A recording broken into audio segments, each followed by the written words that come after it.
मोहम्मद आसिफ पाकिस्तान के legend fast bowler, उन्होंने ताज़ा स्टेटमेंट में कहा है कि अगर मोहम्मद आमिर को प्लेइंग 11 में खिलाया जाता है तो 3 बॉलरों का करियर तकरीबन ख़त्म है। मोहम्मद आसिफ एक तौर पर जो है ना मोहम्मद आमिर के गुरु भी हैं। उन्होंने जिस तरह उनके साथ क्रिकेट खेली है, उनके साथ दिया है और उनसे लार्ज में बेईमानी करवाई है, फिक्सिंग करवाई है, वो भी सबके सामने है। मगर एक बात तो रोज़े रोशन की तरह आया है कि आसिफ का क्रिकेट कैरियर ख़त्म हुआ उनकी अपनी वजह से, मगर जिस तरह की वो गेंदबाजी करते थे वो सबको हैरान कर देते थे। इवन के बल्लेबाज को पता नहीं होता था कि 2 बॉलें बाहर गई हैं, उसी एंगल से वो बॉल अंदर आ जाती थी, इतना अच्छा वो स्विंगर था। शुएब अख्तर ने भी अपने के एक प्रोग्राम में कहा था कि आप मेरी बॉलिंग निकाल के देखें, आसिफ की बॉलिंग निकाल के देख लें। वो मेरी बॉलिंग सिर्फ सिंपल फास्ट बॉलिंग होगी जो 150 155 की स्पीड को टच कर रही होगी। मगर जो आसिफ की बॉलिंग है वो भाई साहब उतना चरसी नहीं घूमता जितनी आसिफ की बॉल घूमती थी। उनकी ये स्टेटमेंट वर्थलेस नहीं है, उनकी स्टेटमेंट में जान इसलिए है कि आमिर ने रिसेंटली परफॉर्म बहुत बढ़िया किया है। आपको उनसे जो मर्जी इख्तलाफ हो, उन्हें रिटायरमेंट लेने के बाद, रिटायरमेंट से पहले भी जिस तरह की लीग में परफॉर्मेंस दिया वो भाई साहब लाजवाब है। उन्होंने आईएलटी में परफॉर्म किया, तकरीबन 12 विकेटें ली हैं। उन्होंने पीएसएल में परफॉर्म किया, उसमें भी तकरीबन 9 मैचों में उनकी 10-11 विकेटें हैं।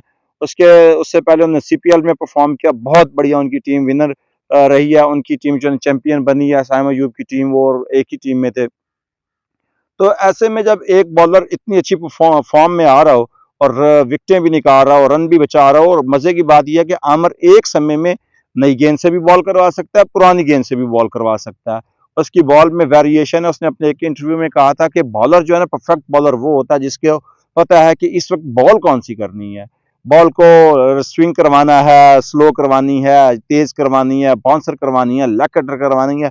जिसको ये चीज़ें पता होती हैं, एक्सपीरियंस होता है, उसके लिए पेस कोई मैटर नहीं करता। लेकिन जब आप इन स्विंग यॉर्कर डालते हैं तो उसके लिए पेस यकीनन मैटर करता है। शहनशाह अफरीदी की एग्जांपल आपके सामने है कि जब वो 140 पे इन स्विंग यॉर्कर मारते थे, ना तो रोहित शर्मा खेल पाता था और ना ही बटलर, ना ही हैजलवुड, और ना ही वो क्या नाम है जो इंग्लैंड का ओपनर बल्लेबाज है, एलेक्स हेल्स था, वो नहीं खेल पाए। पेस मैटर तो करती है। दूसरे उन्होंने कहा कि आसिफ ने भाई साहब हारिस रऊफ और वसीम जूनियर, ये दोनों का कैरियर खतरे में है अगर आमर इस टी20 वर्ल्ड कप में या इससे पहले न्यूजीलैंड के खिलाफ सीरीज में परफॉर्म कर जाता है। बात दिल को लगती है, मगर बात यह है कि हारिस रऊफ के को इस्तेमाल करना वो कप्तान की जिम्मेदारी है। किस तरह इस्तेमाल करना है ये कप्तान को पता होना चाहिए। हालांकि वो नई गेंद का बॉलर नहीं है, वो डेथ ओवर का बॉलर और बहुत सुथरा बॉलर है। और जब वो कभी अकल इस्तेमाल करके बॉल करता है तो उसकी बॉलिंग देखने वाली होती है। वो लेग कटर भी करवाता है, स्विंग जॉर्कर भी करवाता है, स्लोअर बॉल भी करवाता है और पेस भी दिखाता है, एग्रेशन भी दिखाता है, जो एक फास्ट बॉलर का खासा होता है। मगर जब आप उसको नई गेंद के साथ देते हैं तो उसको 1-2 बाउंड्री पड़ती है, वो बौंतल जाता है, वो अपना कंसंट्रेशन नहीं रख पाता, जिसकी वजह से उसकी तबीयत जो है ना वो खूब बनती है। आखिरी पीएसएल मैच में उसने जिस तरह की बढ़िया बॉलिंग की थी, सबको दंग करके रख दिया था उसने। तकरीबन 22 रन दिए थे, 2 विकेटें ली थी, उसके बाद वो इंजर हो गया था। उसने बढ़िया कैच पकड़ा था। पाकिस्तान जो वर्ल्ड कप हारा था उसमें अफ्रीका के खिलाफ उसकी बॉलिंग सबके ज़हन में, उसकी फील्डिंग और बॉलिंग जिस तरह उसने जान दिखाई थी, ओह हो माइंड ब्लोइंग।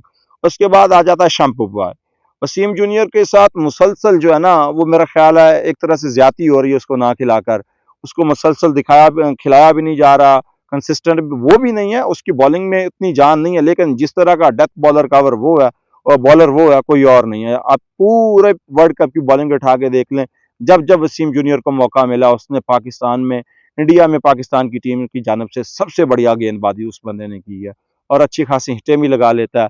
आसिफ को कि जो ये प्रेडिक्शन है, ये न्यूजीलैंड के खिलाफ जो सीरीज होगी इसमें पता चल जाएगी सच है या झूठ है। Thank you.